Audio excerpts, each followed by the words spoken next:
にちは、皆さん。I'm Great Oka United Empire。今日は試合があった。そして彼がエンパイアの応援してくれるよ。みんな、ブローキンテーブルポッドキャストよろしく。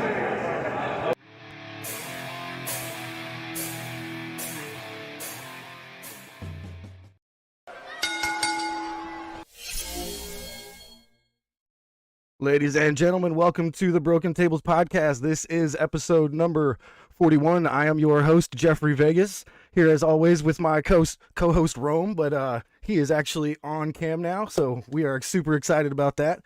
And yeah, man. Congratulations on your retaining of the Broken Predictions Championship at Double or Nothing. Thank you.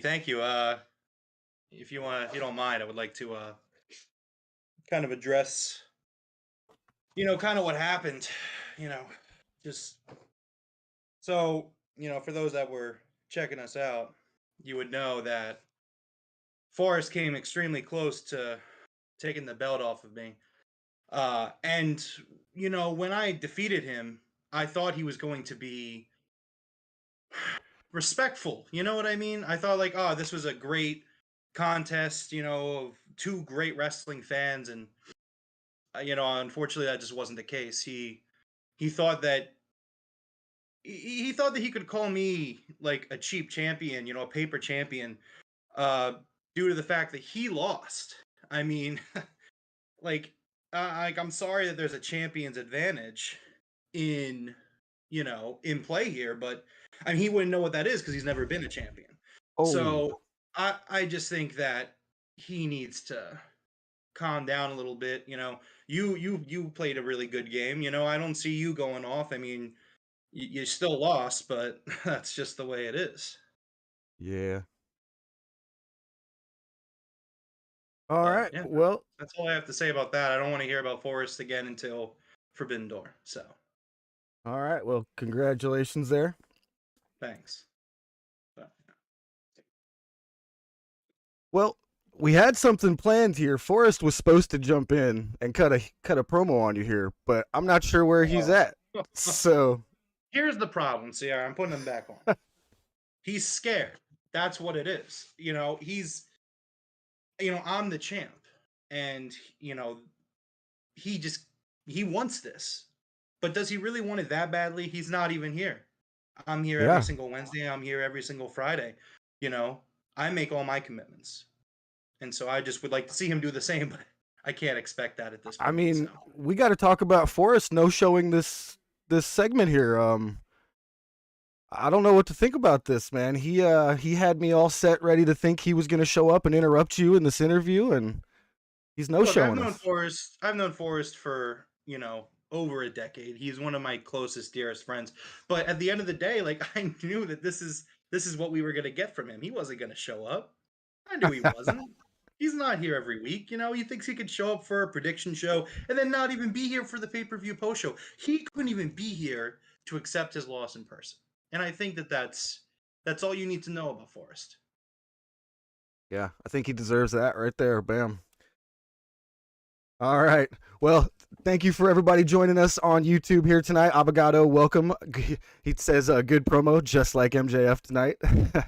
Great job, Rome. I didn't see at first we had planned me to do a little something, and I didn't want to do it because, that was one of the best promos I've ever seen. So I was like, how am I gonna top it? And that was obviously fucking garbage. That was dog shit. That was F- in comparison.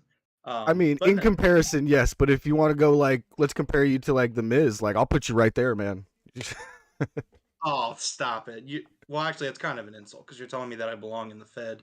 Oof. No, I didn't mean it like that. Not about that, but thank you all the same. Yes, thank you all. Thank you everybody listening on Spotify, Anchor, Amazon Music, Google Podcasts, and Apple Podcasts as well. So, oh my God, dude, this episode of Dynamite was unreal. This is my first episode I'm going to rank higher than 5 stars, and we have our first 6-star Dynamite. This was such a good show, and obviously what we're going to talk about a lot, that there were other things in this show that I think that were great that I couldn't register. Just I'm gonna say it now. The match after the MJF promo, I have no notes. Yeah. Obviously, I know what happened and who won. I have very little to say about that match because I was just in shock. I was in complete shock. Yeah, me too. My jaw was on the floor. I tweeted out a pretty funny tweet of Woody from Toy Story, just like Mike Laundry, welcome. Joseph Juhas, welcome. MJF is God. Yeah, dude, it's crazy.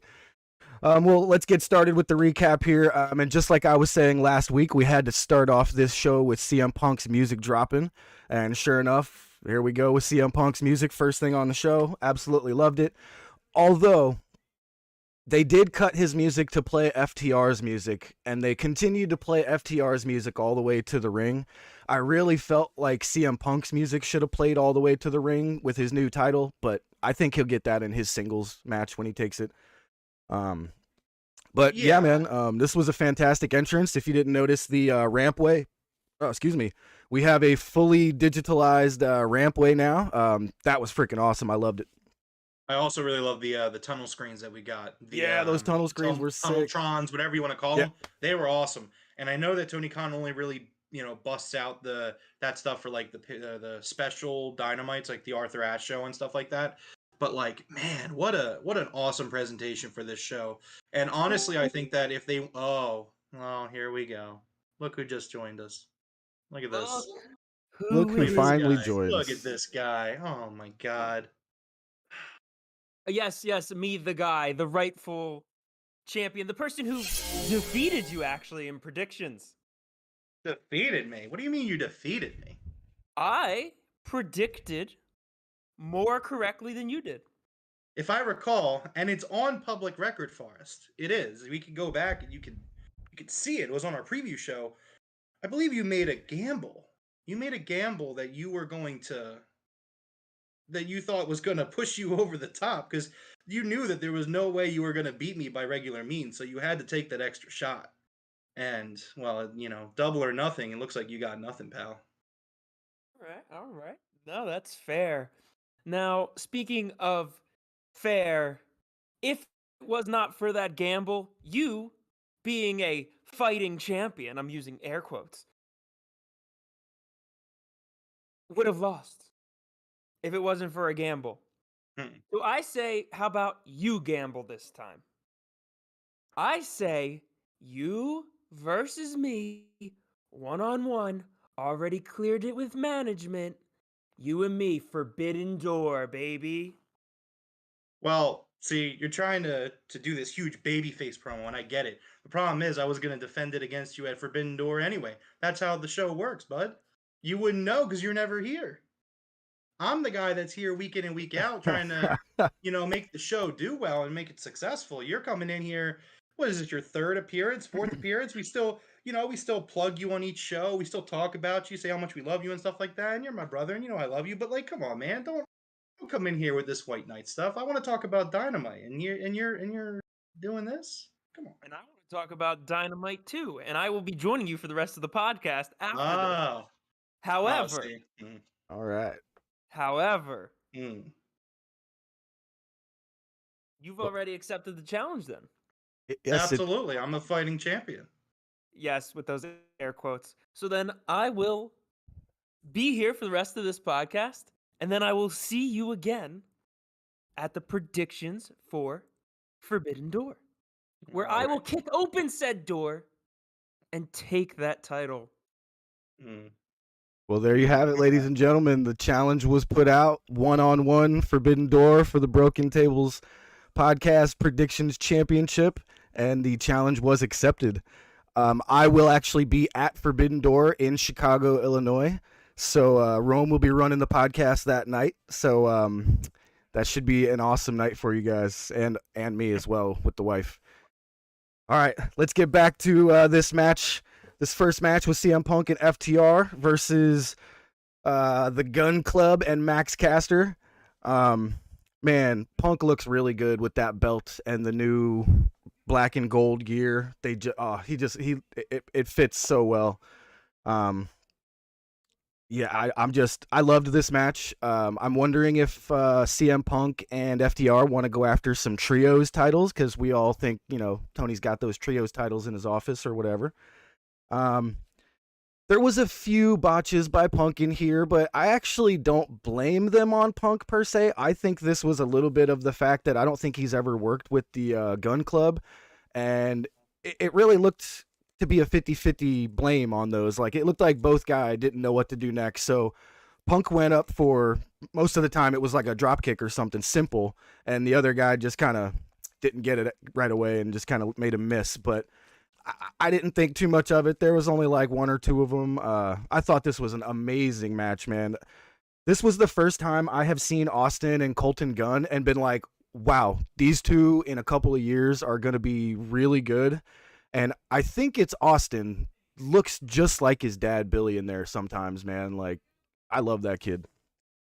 Yeah, I really thought this was a great match. Yeah, Punk did some slip-ups. The one that I would say was on him was he got the hot tag and jumped and tried to kind of bounce off the top rope, and he messed that up. And I mean, it happens. I mean, I don't think any wrestler is perfect. I mean, every wrestler stumbles every once in a while. So, like you said, though, I think a lot of it just came down to he wasn't used to the timing of working with the Gun Club, but. Yeah. No, yeah, I mean, this was an awesome opener. I mean, I agree that they had to open the show with Punk, and it made sense for them to kind of cut to FTR's music because FTR deserves an entrance. Right now, they're the top tag team in wrestling. But yeah, no, I loved it. I loved Max's rap. This was a great showcase for Max Caster and the Gun Club, too. Good job on Max. Good job on Max getting that Amber Heard line into his rap with such short notice today, Oh, well, Max is always on top of that type of stuff. That's why I love Max Caster. See, everybody loves the Acclaimed, and including myself. So, no, this was an awesome showcase for them, though. They got a lot. This was not like I thought that this was going to be like a really quick match, a showcase for the executives to see Punk kind of come out and have a kind of a squash and a very dominant performance. And the same with FTR. We just didn't get that. It was a competitive match. It went about 15 minutes, and it was a really fun match. Yeah, I loved it. Yeah, no, absolutely. It was really good. Even with the botches aside, I really think it showed the executives what's up about it. And then also you got I don't know if you guys could tell, Punk looked so hard on himself towards the end. Yeah, absolutely. It was kind of and I get it, but hey, for the only botch that I don't actually blame him for any, but the one on the rope at the top, that's just balance, man. Sometimes it ain't there. Yeah. As somebody who teaches people how to balance, it just ain't there sometimes. Some days it just isn't there. Yeah. But I guarantee you he'll do it the next 50 times and he won't miss it. Yeah, I mean, I've seen Daniel Bryanson go up for his backflip on the rope and slip. So I mean, it happens to the best of them. It is what it is. Yeah, absolutely. And again, like Forrest said, Punk is a really he really takes his stuff to heart. He takes pride in his work, and you could tell by the end of the match he was upset. Even when he went up for the elbow, he was sorry, to the camera. The guy wears his heart on his sleeve. He's got all the pride in his work, and I'm happy he's champion. And it was a great match and kind of sets up for Forbidden Door. Yeah, absolutely. I wanted to touch on one thing real quick. There was an absolutely awesome commercial during the first picture-in-picture for Anthony Bowens and Pride Month. I just wanted to throw that out there. That commercial was really nice, the way they put that together. So that was really cool. We come back to the end of the match. I loved every minute of this freaking match, man. Punk hits the GTS, and then FTR hits the big rig on Austin and get the win. Punk cuts a pretty decent little promo, he says he's hard on himself and he's got some work to do, but that's what the championship's all about, is getting better and better. And he says, hey, I know you NJPW guys are in the back. He's like, we got Forbidden Door coming, so who do I got? And who do we get but the ace, Hiroshi Tanahashi. This dude is amazing. I got to see him in the NJPW in Philly a few weeks ago, and the crowd went ballistic for this guy, and he was really, really, really good. So I guess that's who Punk is facing. I don't think any of us named that guy. I don't think anybody did, really. They hit us out of left field with that one, but I'm perfectly happy with it after the match I saw with him in Philly. So What do you think It's of going that? to be an excellent match. I thought they were going to go with Kenta on this. I thought there was kind of a built-in story there. But I mean, this is going to be a fantastic match regardless. Miudga in the chat, the crowd was fire for that match. The crowd was like fire for this entire night. Like this is exactly the show that the TBS execs and the Warner execs or Discovery execs, excuse me, needed to see. This was an excellent show, and the crowd really helped bring it. Yeah, the crowd was on fire this entire night. Yeah, Miyoja, you said it perfect. They were on fire for that match. For the whole night, it was great. Yeah. Yeah, I can't wait for this dude. Forrest, do you know who this guy is?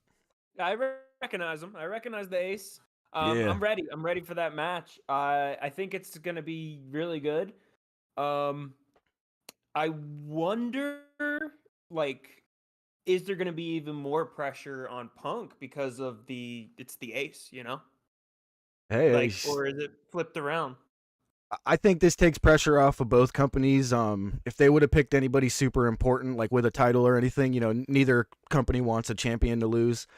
But this guy is a Grand Slam champion of NJPW, so it makes him like a legit opponent. So yeah, I think this is a perfect choice for them. Actually, that was way under the radar.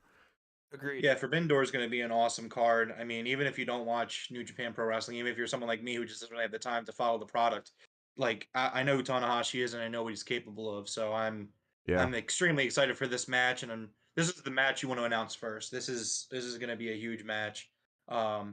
I think we're going to get Danielson and Okada. I mean, that's what I'm thinking. Me too. All right, next up we had MJF finally speaks, and he drops a sequel to the pipe bomb. Holy shit. There were plenty of MJF fans obviously in the crowd. There were people wearing his scarves. Like I saw an entire group of people wearing his scarves, but he got some heavy boos. He threw the scarf off and said, this is Maxwell Friedman talking. And so, I've seen guys say that before, you know what I mean? But he proceeded to cut the greatest single promo I think I have ever seen. I don't even know where to start with it. Like, where would you start on this? Like, oh my God. I would start with the fact that I do think at some point this, we had a the stream last week, and when it first happened on Friday night or Saturday night.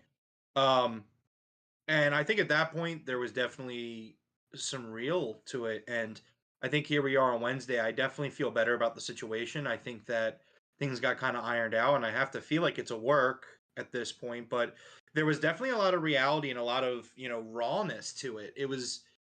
It's definitely one of the best promos I've ever seen in my entire life. And as we've talked about on the show, like I'm a big promo guy. Like for me, like I'd rather listen to a 6-star promo than almost anything else.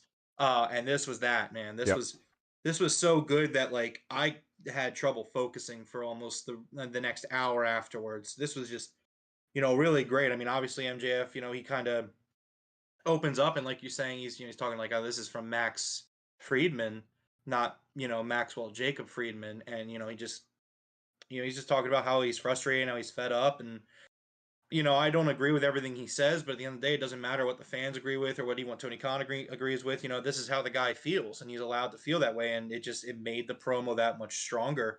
There's some of the crowd recognizing where he's coming from, and some of them maybe agree with some of it. They start cheering him, and he's like, "Where were you guys this weekend when you called me unprofessional pieces of shit?" And again, it felt really real. It was scathing. He shit on the fans. He called them stupid marks. He shit on the guys in the locker room. He said that they were all here, wrestling as friends, whereas MJF had to work for what he got, which again, I don't 100% agree with. I mean, he came along with Cody back when AEW formed. I absolutely think that MJF earned the top spot, being a top guy, the spot, but I mean, I wouldn't say that he wasn't a part of that, but I guess he feels like he was. And I mean, yeah, I mean, this promo goes on, other things I wrote down, him talking about like, you want to pay ex WWE guys. Well, what if I become an ex WWE guy? And the fact that he said WWE on the air, again, like they really went all out here, because like apart from the occasional JR slip, they do not talk about WWE by name. I think MJF and I don't want to make it sound like dwarf it next to the pipe bomb. But I think MJF as a CM Punk fan, I think this was his pipe bomb. This was his magnum opus. This was him coming out, and I don't want to go on too long without letting you guys talk. But it's like, I want you to fire me. MJF says, he says, he called Tony Khan a fucking mark, and like they censor it, they cut his mic off, they cut to commercial break, and just like I'm sitting there through that commercial break and just like in awe of it. You know what I mean? And it's just it's a 6-star promo. It's a top 5 AEW moment, and I mean, it makes me feel better because I do feel like things were ironed out, and this is more of a work now. Again, in the chat, Meduga says that MJF promo was a kickstart to a legendary career. I don't think this was a kickstart necessarily. I mean, MJF's been doing 5-star stuff his entire career. I mean, this is just this was definitely, I think, his top moment. When you look back on his career, this early portion of his career, this is the moment people are going to remember. But yeah, this was fucking phenomenal, and I don't think anything else in this show compares at all. End the podcast. It's over. That's it. Yeah, that promo was nuts. That promo was like, I was like, oh, like this is like game recognize. Like I was like, that's a pipe bomb right there. Yeah, I got the same vibes that it was definitely his pipe bomb, and just absolutely laid in on it, and it was good, man. That was good. It felt cathartic because it does somewhat seem like that. It's like he's saying what it looks like. I don't know if that's actually true, but people do think that is how it looks. And he was being like, this is how it is. If I'm like that, will I get that kind of money? So it was fascinating to say the least. Dude, if you could have seen me in my chair while he was cutting that promo, I was like cowering into a ball into my seat. It was the weirdest thing when I realized what I was doing. I was like, what the hell? It was so, oh dude, that was wild, man. I was not expecting it, but dude, when he started getting like to the top of, his amped up part and was screaming and just going nasty at Tony, I was just like, holy Jesus. Yeah, man, it was something else, and I was kind of the exact opposite of you. You're curling up. I'm sitting forward. I was super engaged. I tweeted about it earlier today, and I was like, as soon as they announced this segment on Twitter with no caption whatsoever, just saying we're gonna hear from MJF, I was like, this is must watch TV. Like they didn't have to announce anything else for this show. They could have announced absolutely nothing, but they were like, hey, MJF's gonna come out and speak tonight after this past weekend. I would have been like, that's it. Like, what else do you want to see? Like, it was excellent. It was absolutely excellent. And I mean, obviously there's still a chance at it. It's kind of like a little leaning towards shoot, but I mean, I think at this point, like Tony Khan has to approve everything and all that stuff. So I feel like we're kind of in work territory now. But again, like that's the best kind of wrestling, when the lines are blurred, man. You look back at like, again, you got Punk, you got the Click back in the day with like Shawn and Triple H, and like this is when wrestling's at its fucking best, when like you bring the reality into it.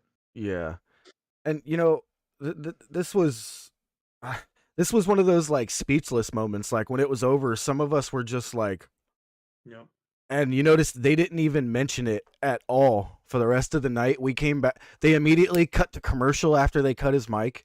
And then when they come back, they don't even talk about it. They go right back to talking about the CM Punk match, like that whole promo didn't happen. It was so good. But you know what they did talk? You know what the fans talked about? Huh? MJF. When they came back from break, you're right. They were chanting not talk it. Yep. about it. Yep. But they were chanting MJF's name. And at the end of the day, whether it's as a face or a heel, the fans resonate with people like that. Like again, like it's why the CM Punk's world title win was so important to me. It's because these things matter. And again, like, man, like what a fire promo. And just like, he's a top, like if you didn't consider MJF a top guy before this, which you absolutely should. Oh yeah. You definitely do now, or there's something wrong with you. I don't care what company you like. I don't care if you hate AEW, or you if you're just a Fed fan for life and you're just hating on everything AEW does. Like you can't hate on MJF. Like this guy's This guy's like the best. He's the best heel in pro wrestling. He just is. Like it's done. It was funny because sorry, Forrest. But so you weren't here. I know because you were joining in. You joined it a little late. But so kind of to break kayfabe. Jeff and I were talking today, and I was like, "Yeah, I think I'm gonna cut a promo on Forrest, and just have fun with it." And like this CM Punk promo, or sorry, this MJF. That's how good it was. I'm saying CM Punk. This MJF promo happens, and I text Jeff, and I'm like, "I don't know if I want to do this promo. Yeah. Like, I can't top that. I can't get anywhere near that. Like, come on." But no, it's great. Yeah, absolutely incredible continuation of this. I'm just really glad he's still here at the moment. I hope he gets paid, man. I hope he gets paid like Danielson, like Punk, like whoever. You name it, he deserves it. You know what I'm saying? So. Well, the other thing is that everyone just needs to be patient because this TV deal next year, the money that they're going to get, like clearly TBS and Discovery are into this product because they let the show go late. Their executives are there. They're clearly happy. Every time we hear about the executives, they're super happy with the product. Like Tony Khan's going to get the bank, the truck backed up to his house. Yeah. He's going to get a huge TV deal. And when he gets that deal, all these talent who want to make more money, they're gonna make more money. Yeah.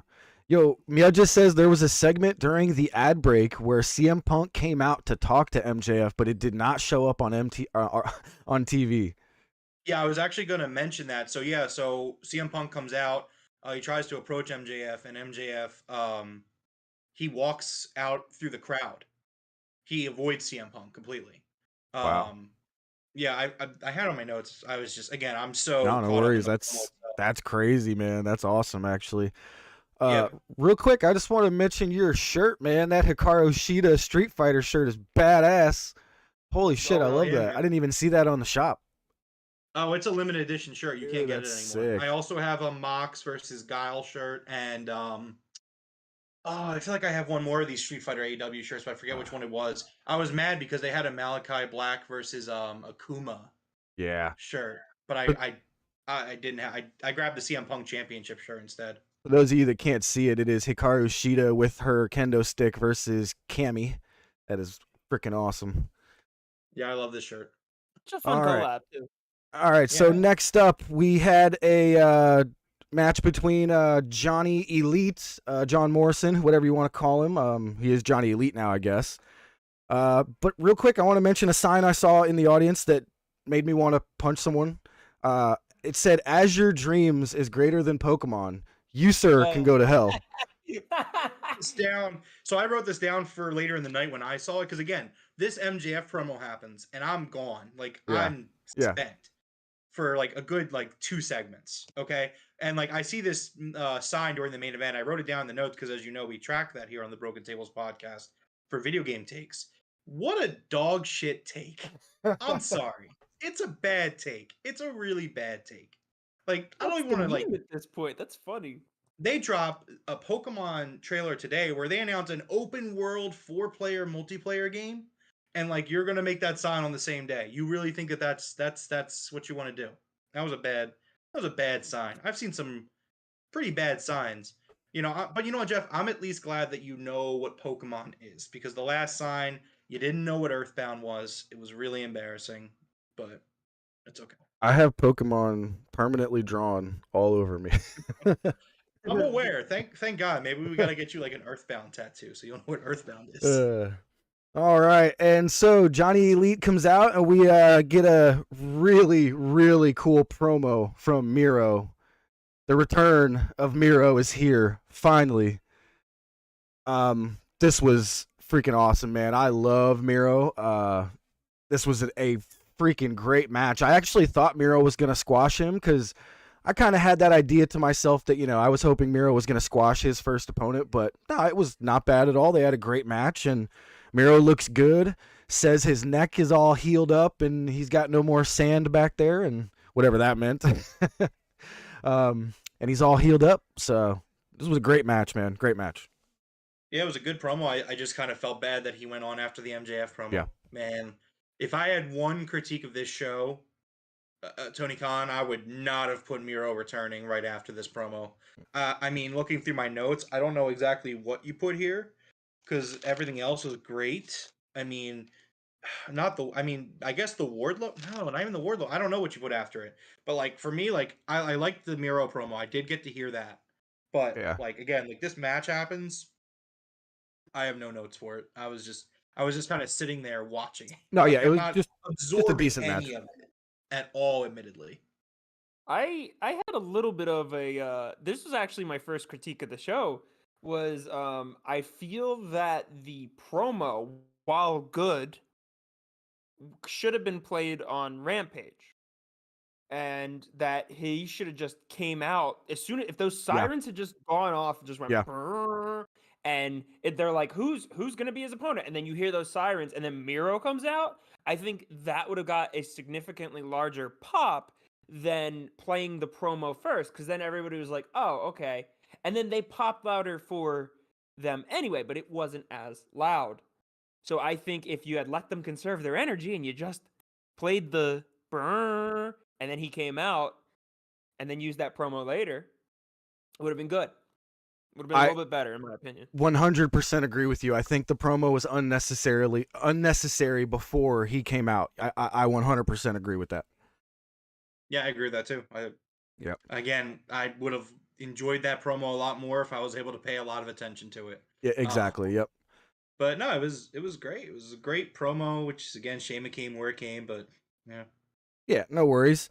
So Miro hits his big pump kick after a pretty decent back and forth match. Kicks him in the back, puts him in his camel clutch style submission. I can't for the life of me remember what it's called at the moment. Pulls him all the way back. Looks really nasty, man. I love it. Miro gets the win. And this did what it needed to do. We got the return of Miro. Some rumors were that he was supposed to return at Double or Nothing, but they kind of decided to push him off till tonight, which I think was an okay idea, and that may explain why he was kind of pushed in there after MJF. But I actually think it would have been good to do this before the MJF promo. Then but somebody had to come after it. You know what I mean? So no Jordan biggie. in the chat saying that MJF is a god. Yeah, definitely the is. new GOAT. He's a new GOAT. Yeah, absolutely. Yep, absolutely. So in this match, though, if I may. We had a quick recap of Anarchy. Hold on, Jeff, hold on. Forrest was trying to say something. Oh, sorry, go ahead. So just to in that promo, he said his neck of sand is fixed, right? Yeah. Yes. And then there was actually a shot directly from Johnny Elite to the back of his head. And that was the first thing that staggered him. Okay. So that was a really cool story beat. And then also that I think that like move that Johnny Elite does where he tucks his legs and goes sideways, just for some reason nobody's yet to mesh well with that. And so far the two times that we've seen him. Yeah. Cuz he landed on Miro, like he stepped on him, right? Pretty much, yeah. Yeah. I like Johnny Elite. The stuff he does looks super impressive. Some of it does look like you said, a little sloppy of a landing, but I think that's expected in some of those crazy flippity floppity moves he does. Just kind of like how Sammy Guevara, he does his crazy stuff, and he crashes and burns all the time. Yeah, he does some wild stuff. I think you asked earlier why was it a squash match. I think that I think Tony Khan is trying out Johnny Elite. But yeah, no, I thought it was good to give him some offense because he's a good wrestler, man. He's a really good wrestler. I hope he ends up signed soon because Tony Khan keeps bringing him back, which is usually a good sign. Miaja's got a great point. It's not a coincidence that after the MJF promo, that was a match between two ex-WWE wrestlers. I didn't even notice that. Yeah, that's a great point. Again, there's going to be a lot. This was not the last time we're going to see a crazy promo from MJF. I wonder how they book MJF going forward. So if I were them, right? If I'm Tony Khan. Mm-hmm. Because again, we're going to be talking about MJF all episode. It's just the way it is. If I'm Tony Khan, I schedule MJF to like some basic wrestling matches on Dynamite.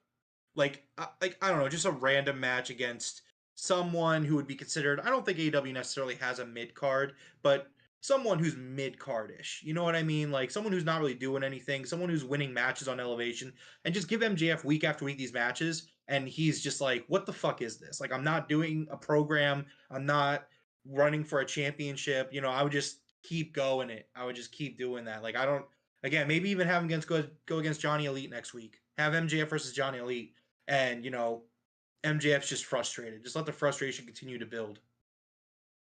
Yeah. Yeah. All right. So next up was that recap of Anarchy in the arena. That match was incredible. That was one of my favorite matches of all time. Now, Forrest, did you get to watch anything from the pay-per-view at all? I did not. I got to watch a lot of clips and snippets. I didn't get to watch the pay-per-view beat for beat, but I saw every clip, every piece of like all the big spots from every match. Man, Okay. the Anarchy in the arena match was just insane. It was wild. As far as a television match that seemed to be, you know, on paper you would look at that and be like, that couldn't have been great because everybody was just scattered around the arena.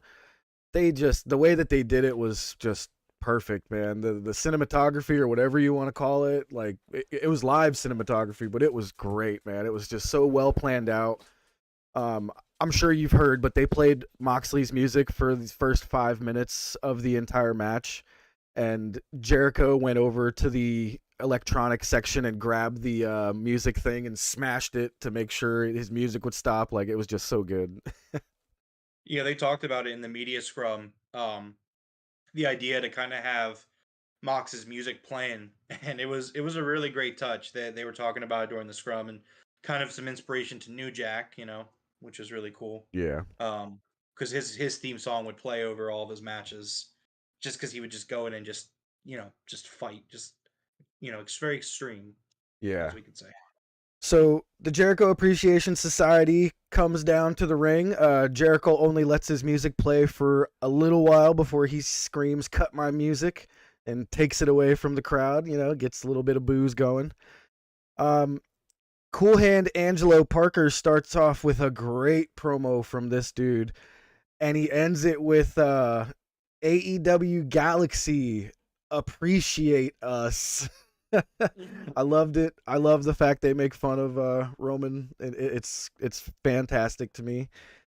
And then we get Daddy Magic calls them the Princes of Pape, like pay-per-view. New Jack 187. Yes, what's up, Jordan? Prince of Pape. The Princes of Pape.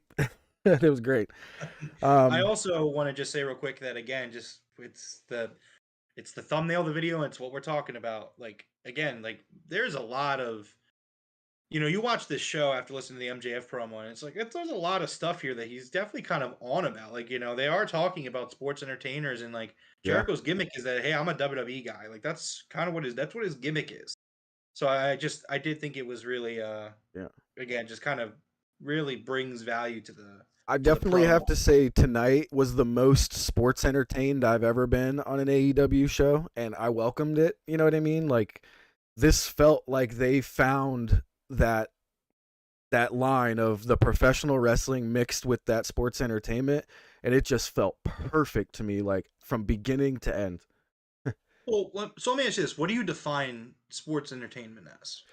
Well, you know, that's a really good question, but the promos, the passionate promos more than the matches, you know, promos before matches to start, like this one per se, you know, we had these guys do a promo, and then later on Daniel Garcia had a match from the same guys that had the promo, you know, just kind of stuff like that rather than just match after match after match, which don't get me wrong, I'm not against at all, but I loved tonight's mixture of promos to matches. It felt perfect. I mean, not to be devil's advocate, but I mean, for me, sports entertainment is just a line coined by a company to avoid paying taxes. Like, let's be real here. You know, at the end of the day, no matter how much WWE doesn't want to say it, they are pro wrestling. I mean, they're not good pro wrestling, but they're pro wrestling. True. And I mean, for me, promos are part of pro wrestling. I get what you're saying, though. You were entertained, and that's by a sport event, and that's good. You know, the fantasy stuff, the fantasy stuff, all sports, the fireballs. All sports are sports entertainment. I mean, I don't know. For me, it's all pro wrestling, but I understand. Yeah, I got you. All right, so Jericho screams about Eddie, who tried to pour gasoline on him, and he says, "What kind of maniac tries to light somebody on fire?" You know, says the wizard who throws fireballs at people, but whatever. Eddie comes out, wants to fight everybody. He comes out with Regal, who looks seriously pissed off. And dude, even though I knew it was coming, I did not expect this when he handed Regal the mic. And Regal didn't say a word other than blood and guts, just screamed it. So we got the challenge for blood and guts. Ortiz comes out and blindsides Jericho from behind and cuts a big old chunk of his hair off. They get Jericho to agree to this blood and guts match. And yeah, we're getting that in. I believe this is going to be the Dynamite after Forbidden Door, because we were thinking about going to it. So it'll be the Dynamite in Detroit. We're going to see blood and guts. You are correct. Now, there was a typo on this show. At least I think it's a typo, because it doesn't make sense if it wasn't. Okay. So they announced this hair versus hair match, Jericho versus Ortiz. At the end of the show, they show a graphic for it. It's going to be at a Road Rager special Dynamite. And it said July 15th, unless I'm mistaken. And I was like, July 15th? Like, why are they doing it after Blood and Guts? Yeah. So I'm assuming it's June 15th. But I don't know if anyone else caught that. But it was because I'm always trying to write the card down for next week, which thankfully they gave us something. Originally, I was worried they weren't going to give us something. But they also talked about that match, and it was like, it said July 15th on the graphic, unless I'm going crazy. No, yeah, that's a really good point, because July 15th would be way after. Yeah. 2 weeks after, but yeah. Yeah, no, that's too far. I don't see why they would do that afterwards. So it'll probably be June 15th. I'm going to double check and make sure June 15th is a Wednesday. I believe it will be. I'm trying to think what July 5th would be. No, yeah, that won't work either. July 5th is in the middle June of the week. 15th is a Wednesday. July 15th is a Friday. So it must have just been a mess up on the graphic. It's not a super big deal, but yeah, no worries. Just wanted to point it out. I wrote it down because I noticed it. Yeah, the hair versus hair match. I'm interested in that one because I did notice during the Anarchy in the Arena match, Jericho is noticeably losing some hair, on the back of his head there. And I'm wondering if he saw that after watching back the match, and it may have bothered him a bit maybe or something. So I'm wondering if he's actually going to be the one to lose his hair in that match. But if it's going to be anybody, it's probably going to be Ortiz, and that wouldn't hurt him at all. He doesn't have any sort of thing with his hair. It's not a gimmick or anything. I feel like Jericho's gonna lose it. What's that? I said I feel like Jericho's the one that's supposed to lose it. I feel like that too. It's just it's Jericho. He's finally got his long hair back. It's just it would be kind of shocking. It'd be really weird for Jericho to be completely bald. Yeah, but that's the new character. Oh God. Yo, so here's my thing. He's gonna be Voldemort. Oh, dude, no. Yes, let's go the opposite direction. Wizard. Let's imagine he gets his hair shaved off and he tries to throw a fireball at somebody and he can't. He loses his powers. That would be great. All right. Next up was just a quick promo with Samoa Joe backstage. He gets attacked by Jay Lethal and I believe Sanjay Dutt, right? Yep. Yeah, I kind of wasn't paying too much attention. I was like, oh, okay, yeah, he's getting beat up. Yeah, did what it did. They smashed Samoa Joe's arm with a chair, I believe, and left him laying really, really hurting on the ground, screaming. Yeah, so I don't know if we're gonna get a match with Samoa Joe versus them, or if we're gonna kind of write him off for a little while. I'm not too sure what the purpose of that was, but we'll see. Yeah, definitely. I mean, it seemed like he's probably going to be off TV for a few weeks, you would have to assume. I mean, he already was kind of fighting an arm injury, they were saying, leading into the show. And after that, you would assume he's going to be off TV for a little bit. Yeah. All right. Next up was the 10-man tag match. We got Adam Cole coming out with Red Dragon to go on commentary. The 10-man tag match consisted of Red Dragon, the Young Bucks, and Haku Leo from the Bullet Club in NJPW. This dude is massive, man. I saw him live in Philly as well. He was there. I know on screen he looks huge, but dude, in person, this guy, I had to look up. I was literally looking up at the guy. He was so big. I really like Haku Leo. He looks great. I love the Bullet Club, so hopefully we get more of them over the next couple weeks. And this was against Matt Hardy, Darby Allin, Christian, and Jungle Boy with Luchasaurus. This was just a super fun match, man. Like the Bucks just wanted to put on an absolute show for their home crowd, or as close to their home crowd as you can get. Um, I think the Young Bucks pulled off every move of theirs and took every move of everybody else's. Like they did everything here. Darby's dive. I mean, we had the Bucks doing their dive. This was so good, man. So good. Yeah, man, this is an excellent match. It was super fun. I would say this was kind of like where I returned from Cloud9. Which I also really was into the Jericho segment previously, but like, man, this was kind of where I was like, okay, all right, we're coming back down. Mm-hmm. And then I went right back up. This was an excellent match. This was a super fun, just, everyone involved did an awesome job, and yeah, it was really cool. For sure. Yeah. There was a huge super kick party with the Bucks at the end there. Pretty much kicked everybody that was anywhere near them right in the face. Huge Meltzer driver on Jungle Boy, who took the pin 1, 2, 3. And we got Jungle Boy taking another pin. Yeah, so we got Miudiga in the chat again saying that match was so much fun. Dude, and yeah, it was really fun. It was a blast. Can't stress that enough how fun that was. Just everybody pulled off all their moves, just bang, bang, bang, bang. It was so good. Welcome, Chase the Collector. It's okay, yes, Chase. Chase follows us on the Twitter. You missed a fun start to the show, my friend. Yeah. Go back and watch it. I basically destroyed Forrest's, entire life. Yeah. So this was an absolutely unbelievable match. 5 stars for sure, right? And this brings me back to something I meant to say earlier. So I said this was a 6-star Dynamite. The MJF promo being a 6-star promo is what pushed this to a 6-star Dynamite for me. So without that promo, this would have been a 5-star, but my God, this was a 6-star Dynamite. 5 stars on this 10-man tag match.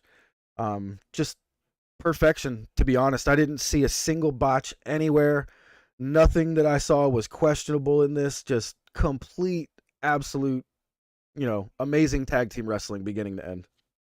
Yeah, I think that it was a really smartly made show by Tony Khan here. Because again, that those Warner Discovery executives are here. I imagine that as we speak, there's currently a party going on. Tony Khan said that they were throwing a party for AEW and everyone there. Yeah, this was a really well put together show. I mean, again, you had awesome promos. You had a lot of like shocking moments. You had a return with Miro. And then this match, for me, like this match is like, this is the match that like you put on for them too. It's like, just you got so much talent here. You show that you have established guys in AEW. You also have young guys who are going to be stars someday. You have storytelling going on. Like, it was excellent. It was really cool, fun match, and like perfectly booked show. Yeah. Apart from like 1 or 2 very small things, which I mean, even in hindsight, they have their worth too. Yep. So, Forrest, what was your favorite spot in this match? There were so many of them. We gotta find out here. It really was. Oh my God, it's hard to pick. I would say probably just that, like, in that chaotic back and forth, and just all of a sudden, like, 2 things are happening at once, and then Meltzer driver. Yep. Yeah, the right Meltzer at the driver. finish. That finish was nice because it was a chaotic finish, and then Meltzer driver. Boom. Yep. What about you, Rome? I'm kind of gonna go with Forrest on this. The Meltzer driver was great. I mean, I don't know if I have a spot to pick. It was just great. I'm with you guys as well. That finish was so good. The way everything just flowed. There was a good 45 seconds of just perfection, like absolute perfection from the Bucks. It was so good. Now everyone had their ult, and they were all spamming it. Yeah. Now, so I have this like thing watching this match, right? At the end of the match, we know that they've been kind of teasing towards this Christian Cage heel turn. And I noticed something kind of interesting that I wonder if like it's going to go a certain way. So after the match, obviously, Jungle Boy takes the pin. And again, like you pointed out, and Matt Hardy goes to kind of console him, like, it's okay, we lost, we'll get him next time, it is what it is. Christian comes in and he pushes Matt away, pushes Luchasaurus away, and he takes Jungle Boy. He's like, come on, let's get out of here, man. It's all right. And so I'm wondering, do you think that maybe necessarily it isn't just Christian Cage that's going to turn heel, but do you think maybe Christian's going to break up this team of Jungle Boy and Luchasaurus, and then maybe Jungle Boy kind of just, maybe it doesn't necessarily turn heel, but maybe he keeps buying into what Christian's telling him? I actually didn't see it that way. What I thought I saw was a Christian Cage Matt Hardy feud coming. And we've already had that. Kind of like what I'm thinking is Jungle Boy might kind of drift towards Matt Hardy a little bit, maybe, and Christian kind of like trying to get in there, and then he turns on him. But yeah, I don't know. Him breaking up that hug was definitely odd. Like, even my wife noticed that. She's like, "Did you just see Christian break up their hug?" And I was like, yeah, so that was a little bit of an odd one there. I'm not too sure where that's going to lead, man. Yeah, it seemed like an obsessive, over-doting helicopter parent. And Yeah. that's kind of, I think maybe that's where it's going to go, where maybe, like, I think it's going to be, I could see it more going into the realm of, like, Jungle Boy's like, stop. Like, he's kind of like, he finally has enough of it. And then that's when Christian snaps and he's like, I was always protecting you. This was always for your own good. Yeah. That kind of stuff. Yep. All right. So, yeah. Next up was a really cool promo with Swerve and Keith Lee. Some people don't really know, but Swerve is like a legit rapper, and he's a little bit into the Hollywood world of, the rapping scene there. So he had a couple of people, part of his crew. I don't remember their names. I didn't write them down because I don't really care, but you know what I'm saying? The one guy that I did like was the jacket designer. I can't remember his name at the moment. I should have wrote his name down. He's a big time, clothing designer. He designed a pretty nice little black jacket there for Swerve. Promo did what it was supposed to do, shows Swerve as like an important dude. You know what I mean? That's kind of what I felt like that was supposed to show. Keith Lee cut his perfect little "You will all bask in our glory" or "Swerve in our glory." It was good. Nice little promo.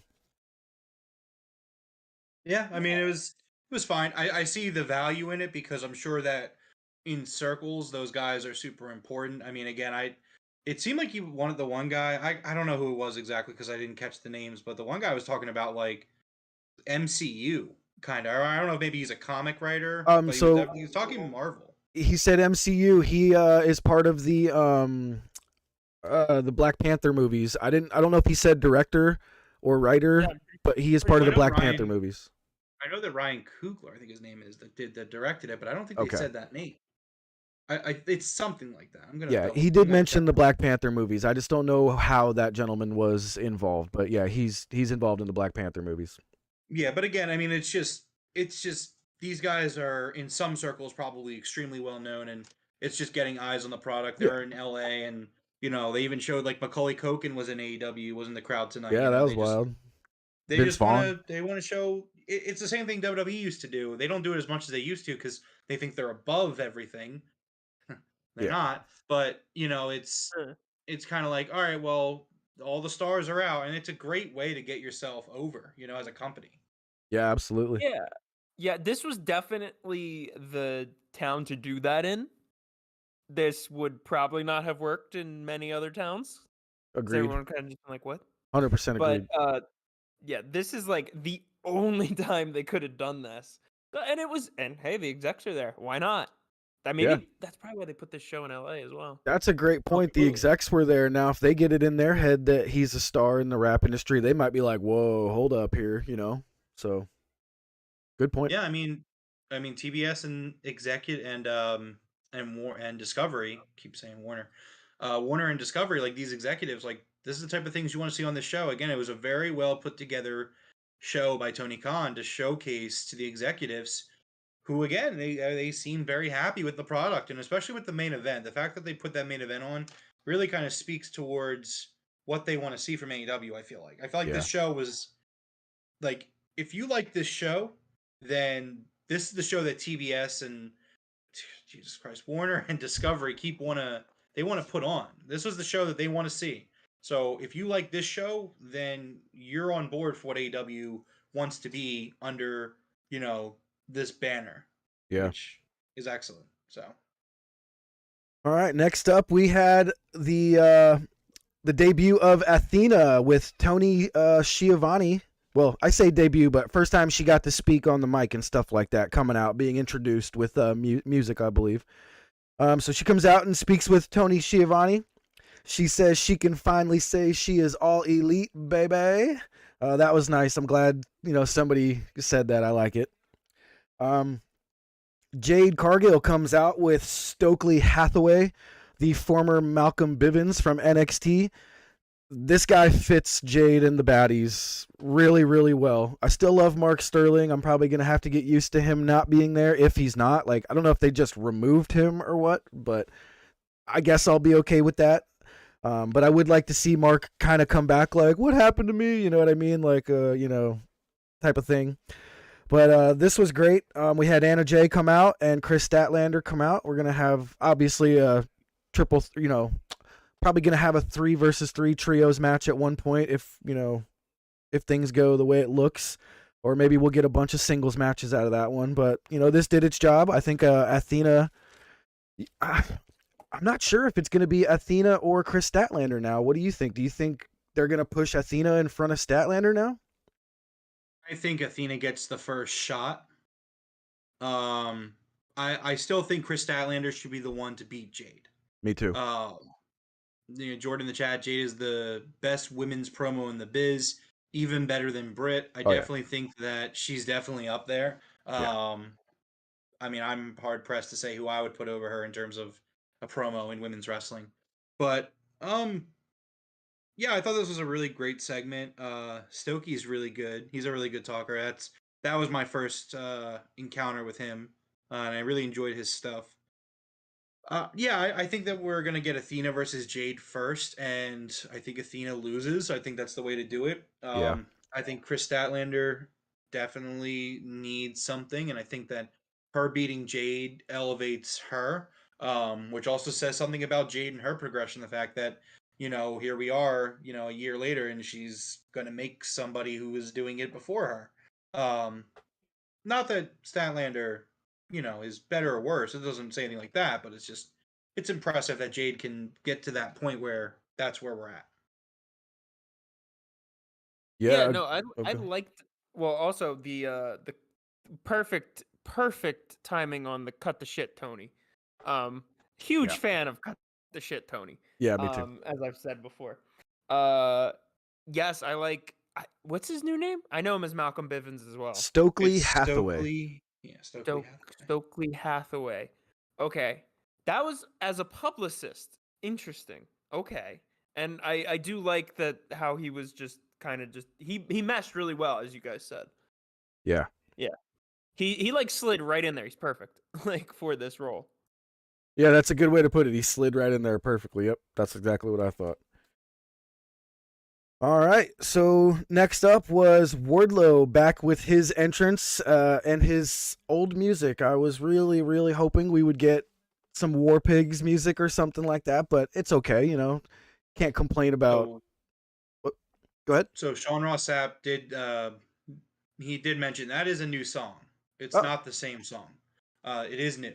Okay. I was also extremely disappointed in the lack of War Pig. It's such a good song. It would have been perfect for him. I think it would have cost an astronomical amount. Yeah, I guess. Do it once at least. Yeah. Done it once. But so we get Wardlow coming out versus JD Drake. And I really like JD Drake, but they need to trim him up a bit. Give him that he just kind of looks like one of those what do they call him in the WWE? An enhancement talent, A jobber? Yeah, a jobber. I know he is, but he has that look of the one time in a year type of jobber. You know what I mean? I just wish he would focus on his own look just a bit, because I love the guy with his the workhorsemen. They're great, but it is what it is. I mean, that is his look, though. I think you just don't like his look then. I guess so. Just the salt and pepper. I guess that bothers me a little bit. I don't know why, but I feel like he should trim it down nice and short, and I don't know. I feel like he's got a character there somewhere, but he's He's just like, yeah, I'm a wrestler. Cool. Well, that kind of is his character. If you remember that he was part of the Wingmen, and they were all a bunch of guys who were Yeah. trying to be like pretty boys, and he was just like, I'm here for some reason. I'm your friend, but Yeah. I'm just a dude. I'm not really like anything special. Well, I guess even that would not be too bad. Like, maybe remember Bubba Ray Dudley back in the TNA days where he was just like in a plaid shirt and a cap, like that'd be all right or something, I don't know. That's kind of what he's doing though. Yeah, true. Well, yeah, we got a squash match here. I don't think he lasted more than a minute and a half. Wardlow hit him with one power bomb and game over. 1, 2, 3. I absolutely loved that Smart Mark Sterling comes out after this match and announces a class action lawsuit that has been filed against Wardlow by all of the security that he has harmed over the past couple of months. It was he was sued by the American Arena Security Professionals. American Arena Security Professionals, the AASP, the ASP. Yes, the ASP. You should know the ASP. Yes, absolutely. I love this. Like, this was a great squash match, and Wardlow looked fantastic. But like the fact that this is his first feud, where it's going to be him and Mark Sterling, he's suing Wardlow. And again, I love the Mark Sterling character, and this was awesome. This was so fun. Yeah, so in response to the lawsuit, Wardlow grabs another security guard and proceeds to murder him, and then shoves the lawsuit into his mouth. Yeah, the one that served the papers too. Yeah.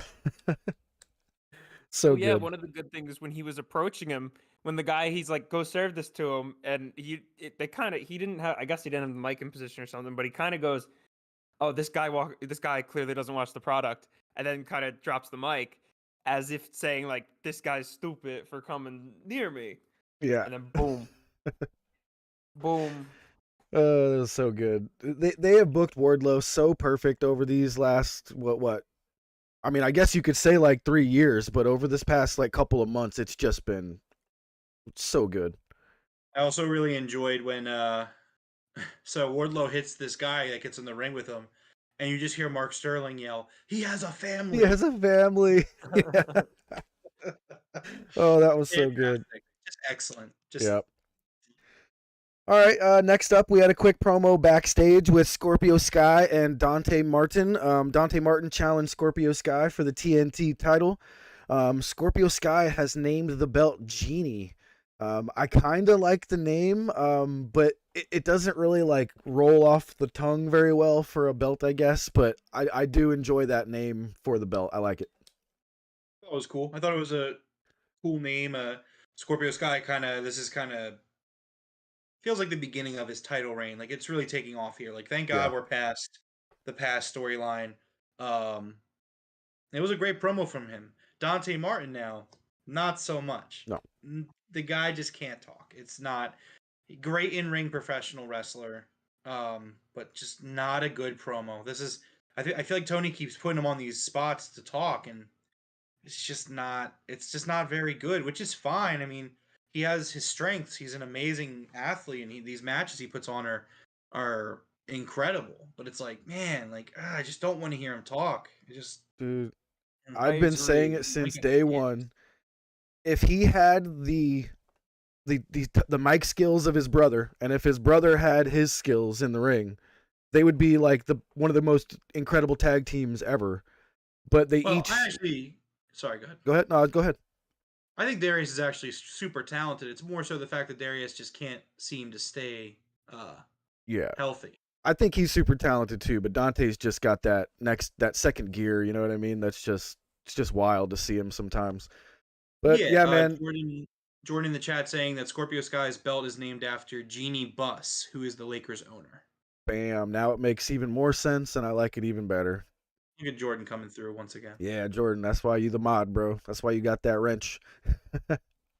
He's got the wrench. Yeah. There was two things. Well, so to your point, Rome, I think it's the way he delivers the lines. I think the lines are okay. It's almost like he doesn't believe what he's saying. Yes. I agree completely with that.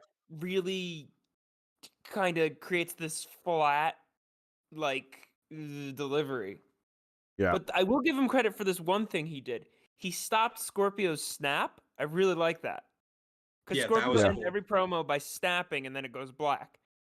And he stopped it right at the and that's how he started his promo. Would have been way more impactful if the promo was better. However, nice touch of grabbing the snap from off camera and then the camera pans to him. Yeah, I like that too. That was a good touch. Yeah, absolutely. All right. So yeah, I like that name Genie even more now that I know it was after Genie Bus, man. That's cool. All right. So next up was the tag team between Jamie Hayter and Dr. Britt Baker, DMD, versus Tony Storm and Ruby Soho. Dude, this match was fan-freaking-tastic, man. This might have been one of the best women's tag matches I've seen in a couple of years. This was really, really good. Yeah, this is excellent. These women really brought it. There is Yeah. so much talent in AEW in the women's division, but in this match, man, like everyone here really brought it. And like again, I feel like everybody in AEW was on their A game tonight. They knew what this show meant, and everyone brought it. Every single person brought it from the first match to the main event. It was excellent, and Yeah. I just want to say, I'm sure you're going to want to talk about some spots in this match, but thank God that Ruby Soho pinned Britt Baker. Yes. Like, yes. geez, like here's how funny it was. I didn't think that Ruby was going to pin her there.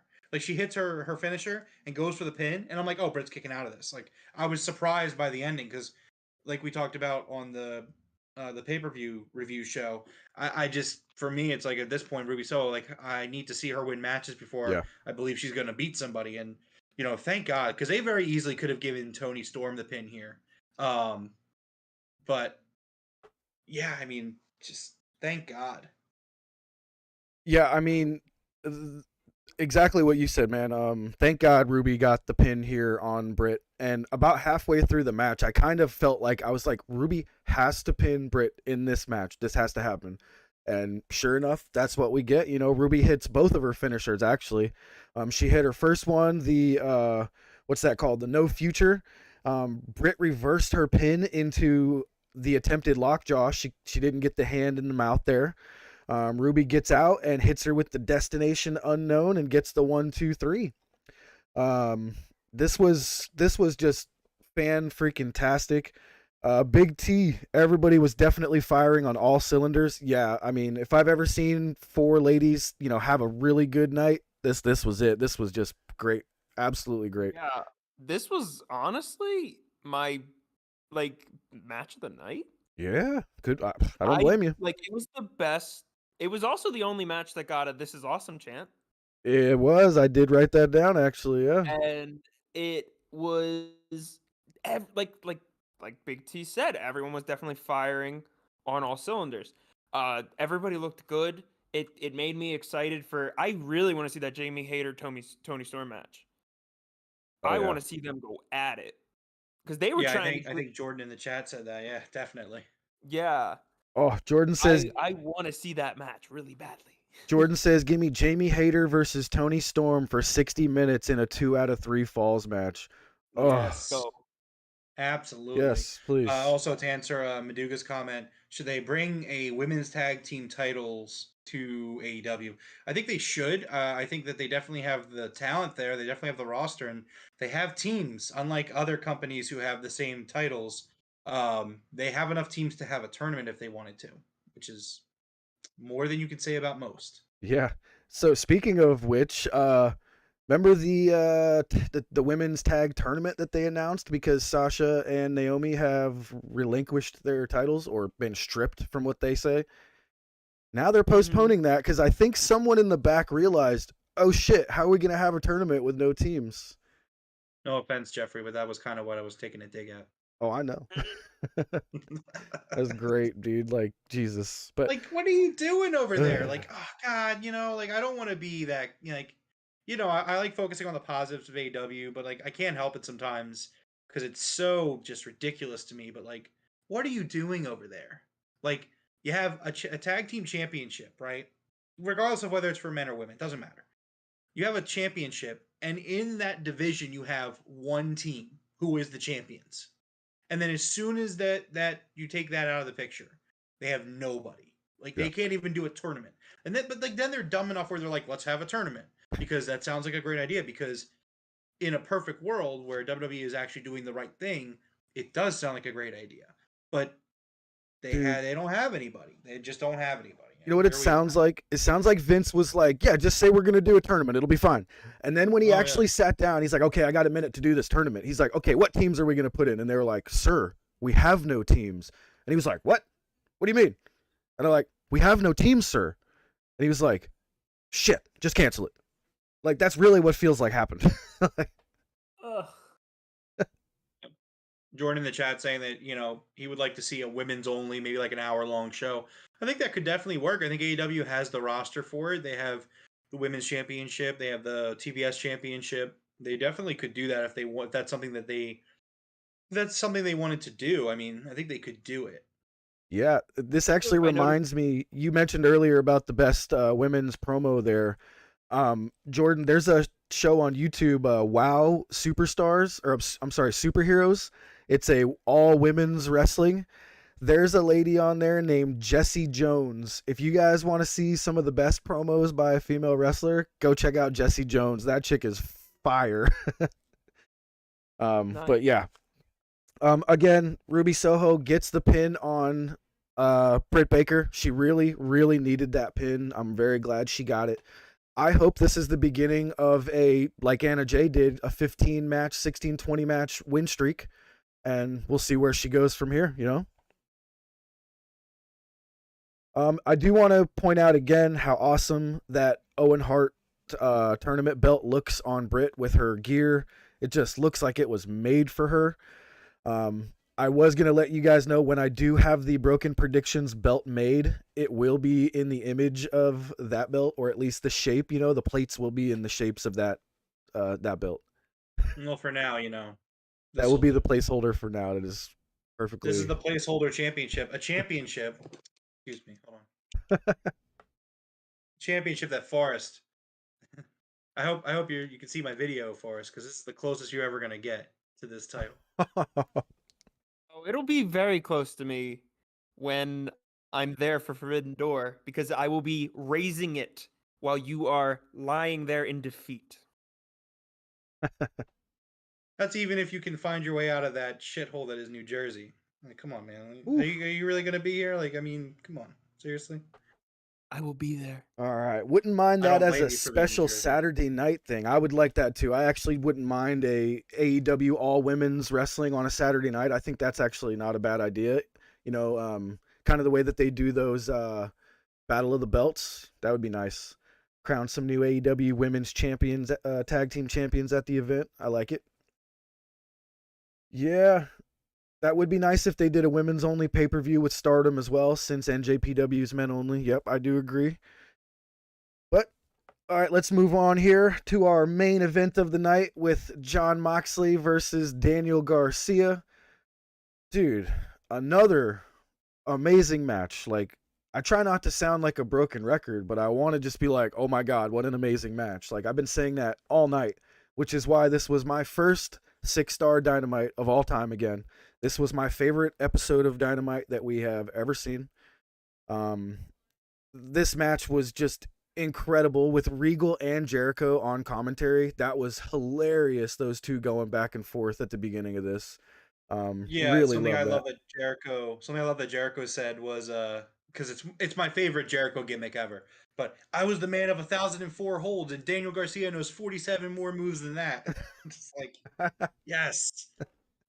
Just to kind of go through the chat real quick, Jordan is asking who's going to be at Forbidden Door. Jeff will be at Forbidden Door. Forrest and I will be here if Forrest can make it out of New Jersey. We will both be here, where we'll kind of be the headquarters of the show that night. We'll be running straight from here, and Jeff will be joining us via Discord. So yes. Now, if you're asking wrestler wise, Jordan, I think the only thing we've confirmed so far is CM Punk versus the ace Tanahashi. Did I say that right? Yeah. Yeah, it's Hiroshi Tanahashi. Yeah. Yep. I was like, man, Please tell me I said the right name. Yeah, that's the only match that we have confirmed right now is CM Punk versus Tanahashi, which I wonder if it'll be for the title for the AEW World Championship. Tanahashi was doing the belt maneuver that Punk was doing. He was making the motion for it, so I think it might be. This match, this is where they showed Macaulay Culkin and Vince Vaughn both in the crowd because Mox came in through the crowd. Vince Vaughn was wearing a really cool CM Punk shirt that I actually haven't seen before. It was like the Chicago flag. I have not seen that shirt before. What is Forrest Twitter contact? It is in the description of the video. I got all of our Twitters, I got all of our Instagrams and everything down there. Yes. Yeah. And Jordan, if you're wondering, Forrest does a lot of video gaming streaming. He's an awesome VTuber, so you guys should definitely check him out if you're into the gaming and stuff. I believe you're into the Elden Ring at the moment. Is that correct? Oh yeah, we're about to start our Elden Lord Squared playthrough. Well, that'd be cool. I'll check it out. Yeah, hopefully Forrest gets some followers because he's gonna need all the feel good moments that he can get when he loses the title or he loses his defense. I love how the glasses come on every time you're. I know every time he goes heel mode, it's the glass. That's great. This match, man, they started off with a freaking chop battle that would have made me cry. Those dudes they tried to turn each other's chest into hamburger for a good, 25 seconds of just back and forth chops there. Mox's staples got busted open again. He had 7 staples in his head from the Anarchy in the arena. This was just, I think all I wrote was holy shit because I wanted to watch the match, and this was absolutely another great match on the card. They went into overtime. I love how we used the overtime while we were in the Coliseum here, or the Forum, I'm sorry. Great idea to use a couple of minutes of overtime, with Warner there. They probably gave permission for it. They were like, go for it, That was great. Yeah, well, they've been testing the waters to let AEW run late, and I think that's really awesome. And again, it's just a sign of how things are with Warner and Discovery, is that if things weren't good, they wouldn't give them the extra time. They would just be trying to move them along as fast as they can. Yeah. And that's not the case here. They value that programming. It's all the people on Twitter, which you shouldn't really you shouldn't listen to what the trolls on Twitter are saying, but all the haters who are saying oh, this merger with Warner and Discovery is awful for AEW. I think it's the exact opposite. I think getting some fresh eyes in here and they're clearly committing to the product. This is fantastic. And, that spot with Moxley, dumping Daniel Garcia on his head on the stairs, oh God, that's my spot of the night right there. That was brutal. That was absolutely brutal. It was a brutal match. But it was a huge spot for Daniel Garcia. Again, huge historic show. And then you're in the main event with John Moxley, that says a lot for your stock in the company.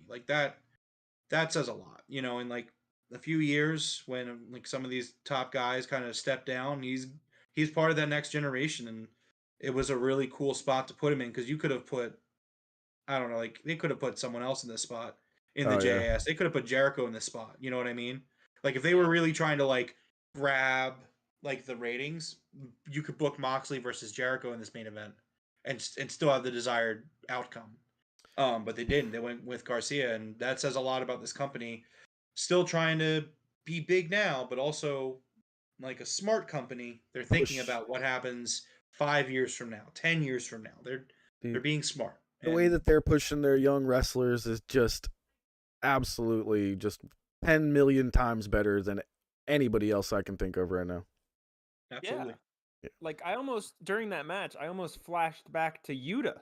I was like, oh, this is kind of like his Yuta moment. Yeah. So to say. Yeah. Up until a point. It was his Yuta moment up until a point where Jericho at the end comes in. Yeah. I was just like, why didn't you just stay up there? And that's I wanted just that clean win and just no interference, but got sports entertainers got to sports entertain. Yeah. Right. This is the way that it had to finish, really. Like, that's who the JAS, they always interfere. You knew it was coming. He was out there. But I liked how Eddie came out to stop him. And Mox hits the paradigm shift and gets the submission win on Daniel Garcia. And I like how they still didn't cut the show. They still let it go another minute or so, let Mox kind of talk in the ring for a moment. So that was nice, man. This was a really, really fantastic ending to Dynamite. Again, my first time I've ever said this is a 6-star Dynamite. This more than likely, this is my favorite episode of Dynamite of all time. Yeah, this is an episode that like we're going to be talking about for a long time. I mean, again, obviously, mostly because of the MJF promo, but also because of the the significance of this show. I mean, again, I don't want to beat a dead horse, but there is some real significance to the fact that you have those executives there tonight. They're clearly very happy with the product. If they weren't, they wouldn't be throwing a party for AEW. They wouldn't even go to the shows, if they didn't believe in this product. At the end of the day, I think that that's what's really going to continue to matter is these TV deals. And, I think that this TV deal eventually leads to an HBO Max deal. It's a huge thing. And, I'll be fine with that because that's where all the Harry Potter movies are. So, this is Jordan in the chat saying Eddie almost did a Titus World slide. I'm glad that somebody else caught that. He saved it. I was sitting there like, oh man, that would have been really bad. He saved it, and I bet you that hurt on Jericho's end because he kind of like tackled Jericho into the edge of the ring there a little bit on, kind of like falling into him. I'm hoping they're both all right, but it looked okay. Yeah. Also, Big T in the chat says, so is Blood and Guts going to be a 5-on-5? Because the way they made it sound, it was just going to be a tag team 2-on-2. No, Blood and Guts is a 5-on-5. It's War Games. Really nice touch earlier tonight where they had Regal announce it. Just his lordship.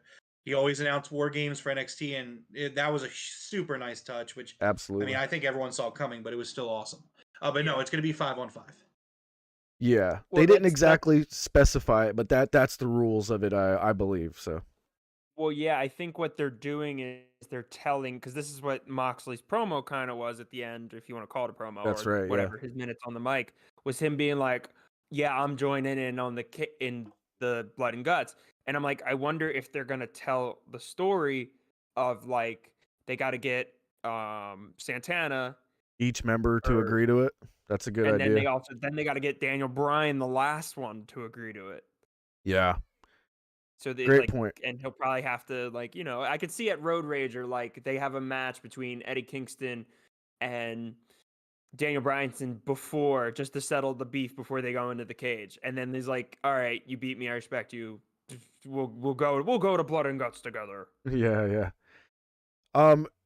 Big T earlier said, do you think it's going to be Okada versus Danielson?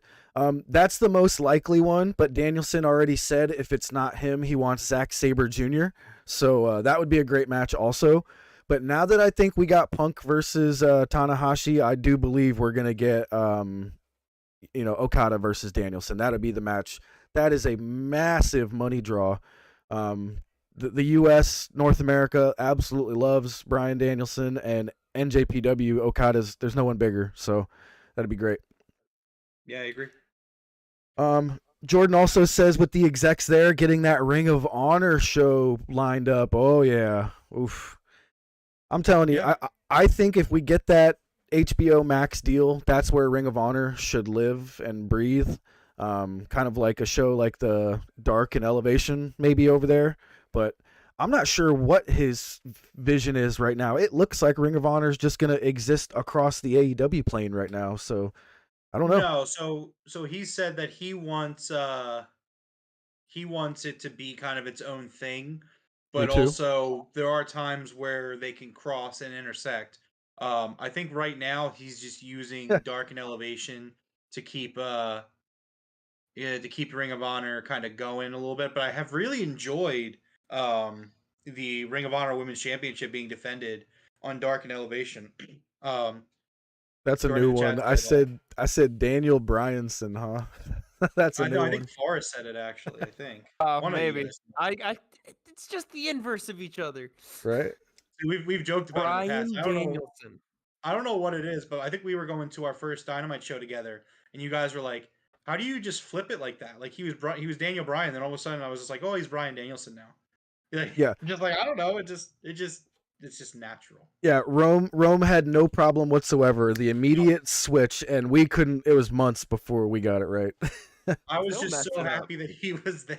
Yeah, Tony Khan was just the Infinity Gauntlet for me. Like at the end of the day, like the only person that's not here is Wyndham, and I'm getting a vibe that I think he might be going back to WWE, which blows my mind. But I mean, if Wyndham's the last guy that I really need in AEW. I mean, I don't need anyone at this point. Like for me, like AEW is a company that's made for me. Like I'm just, CM yeah. Punk's the world champion. Brian Danielson's having kick-ass matches, excellent promos. Like that's what I'm about. So Some people are like, "Oh, he could still come to AEW," and the more that I look at it, he changed his name back to Wyatt Six, and Yeah. I'm like, "Yeah, that's it. There's no way he's Yeah. not." So changed it back to Wyatt. He kind of put out a tweet that said like, "I don't really care if people think I'm greedy or yeah, anything like that." And I'm again, at the end of the day, he's gonna do what's best for him.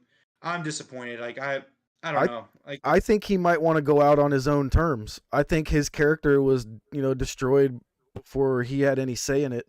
And I think he's going to be like, if you want me back, you let me, do what I want to do this time.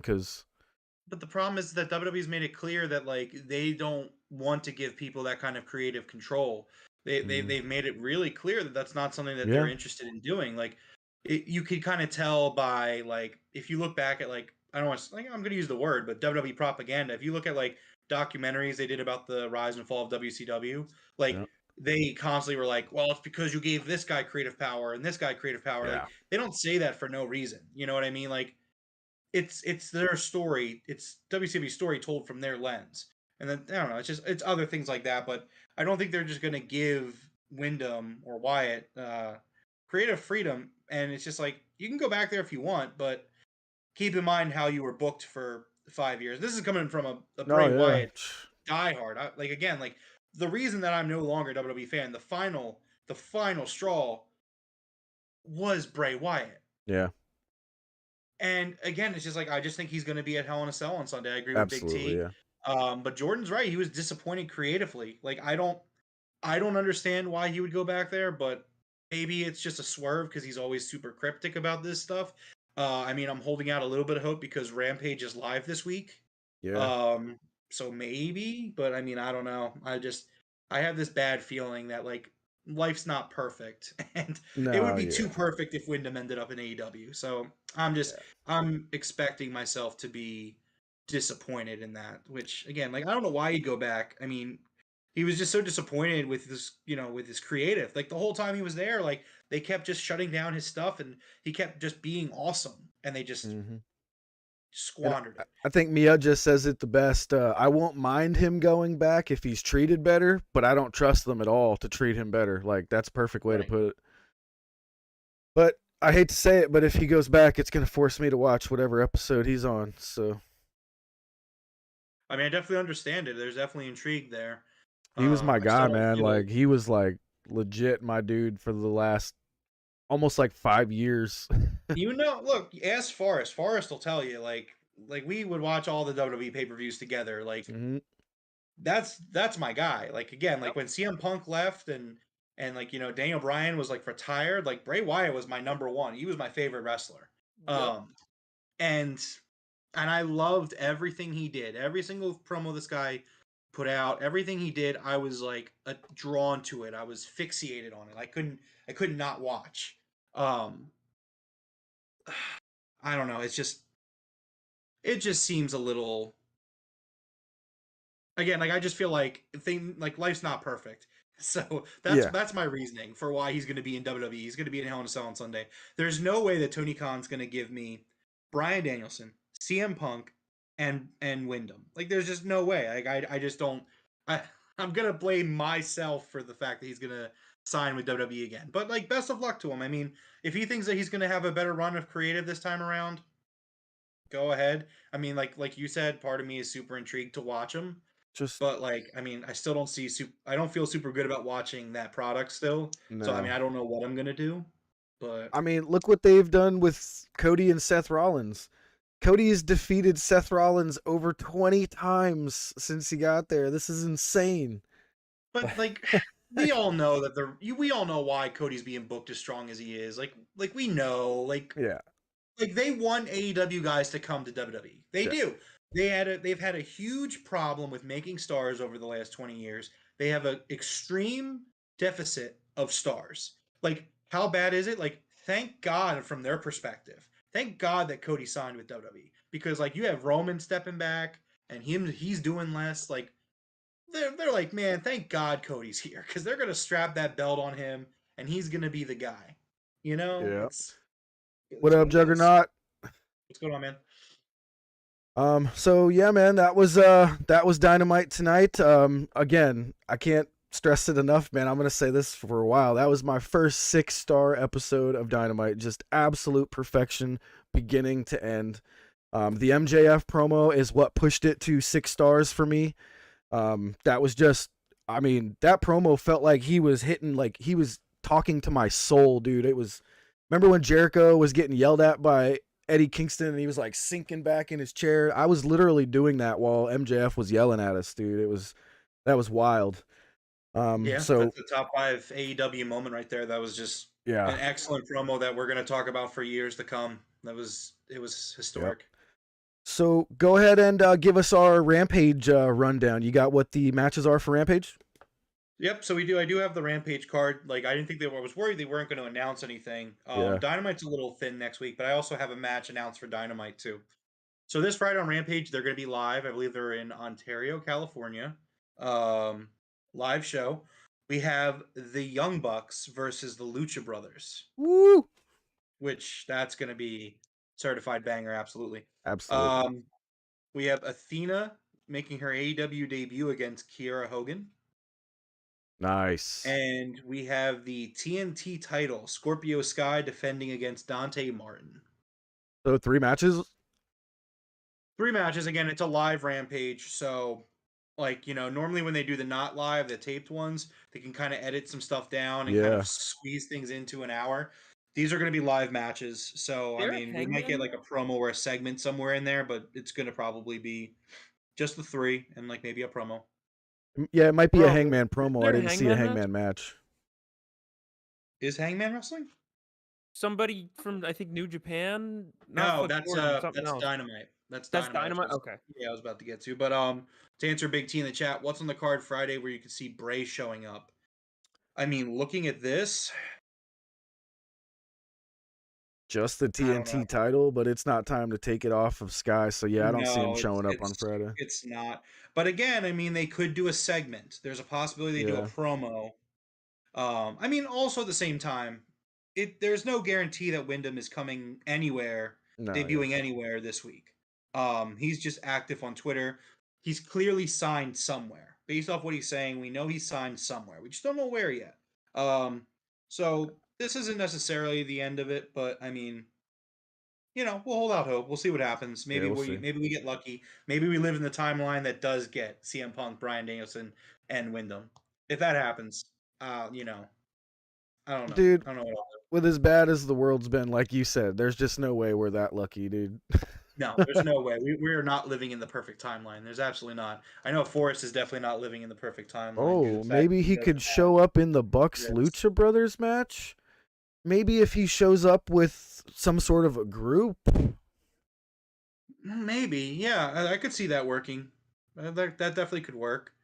I don't know if Eric Redbeard's available, but that would be pretty cool. I mean, I'm sure he's available. I don't think he's signed anywhere. So the Dark Order was getting slightly pushed lately. I don't know. That's true. Again, that'd be wild. Look, I'm not going to get my hopes up. We'll see what happens. We do get in the chat, Malachi Black could come in, Wyndham comes out, and we get a Malachi Black versus Wyndham. That's what I want. Woo! But again, just don't know if we're that lucky. I don't know if we're that lucky, man. Big T saying House of Black could attack the Lucha Bros. Lights go out, and Bray is standing right behind the 3 of them. Again, man, you guys are same wavelength. Yeah, like absolutely.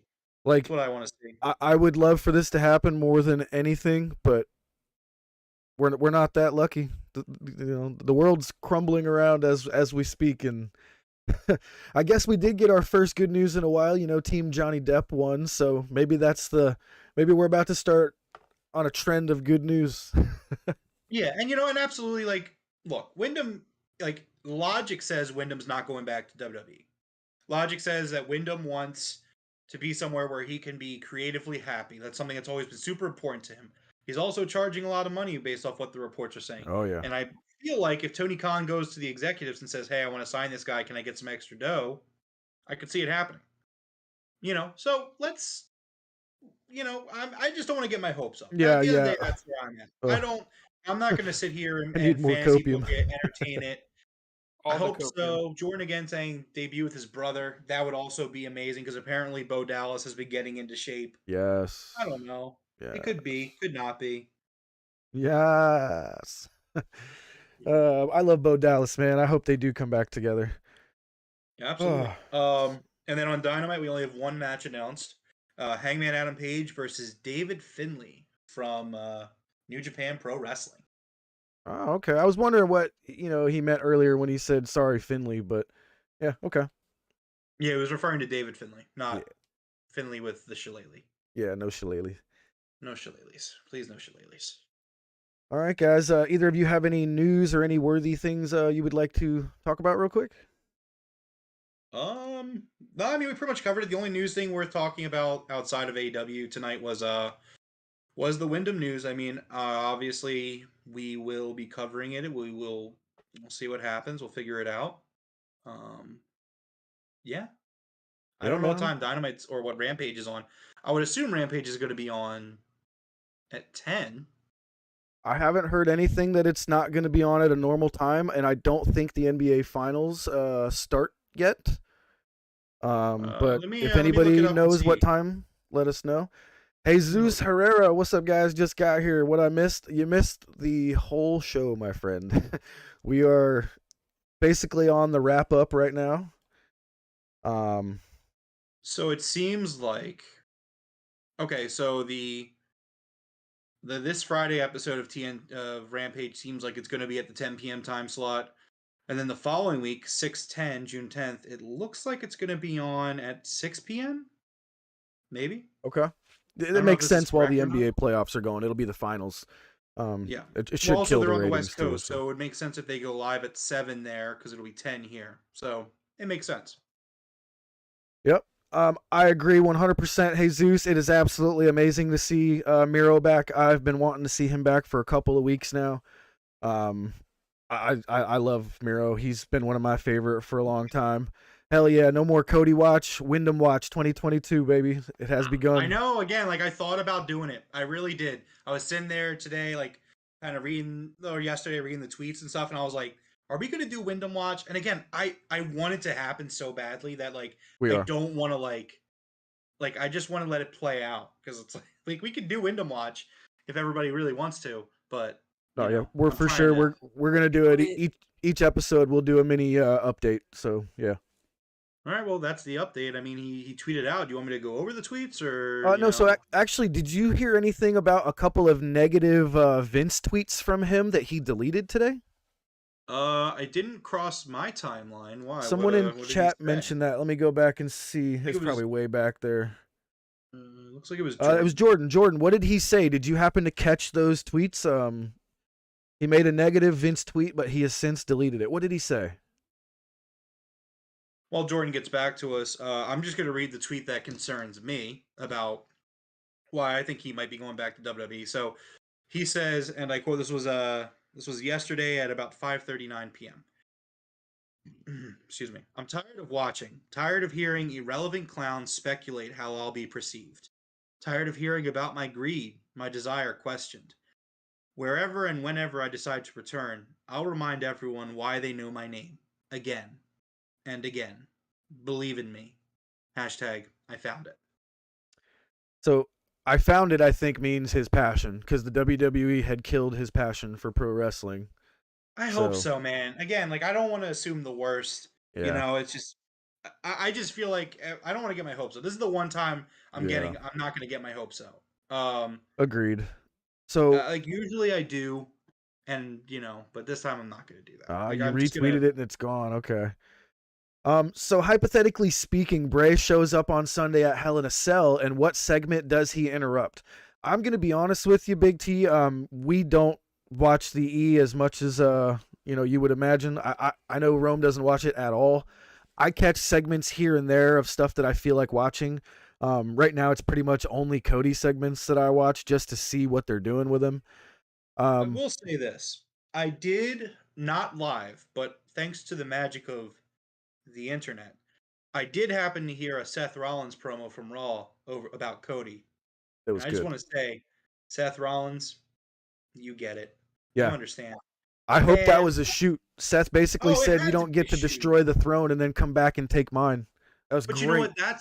That's why I hate him so much. That's why I hate Cody now. Like we sit here on the podcast and I shit on Cody. I say he's one of the 4 things I hate. The other 3 things being the Dallas Cowboys, WWE, and the state of New Jersey. I hate all of those things. But Cody Rhodes, like, you don't get to be the throne breaker for 6 years and then walk in the door there and be a top guy. So like that it was funny because that's the first WWE promo that's resonated with me in God knows how long, since Bray Wyatt was there. And it's just like, man, like fuck Cody Rhodes, man. He's like, I understand WWE fans like him because they like him, but like I'm so out on this guy. Like, and Forrest and I have discussed in the past, like, is it the character or is it the person? At the end of the day, he, whether it be the character or the person, is extremely disingenuous and spent 6 years telling us that he was the throne breaker, only to go crying, crawling back to them when he didn't get his way. Yeah. So that is why I dislike Cody Rhodes very strongly. Not a very strong character, whether it's the character or the man. Yeah, so the only match I know of in Hell in a Cell is Cody versus Seth. I think they're doing like Lashley and Omos. Omos? The worst.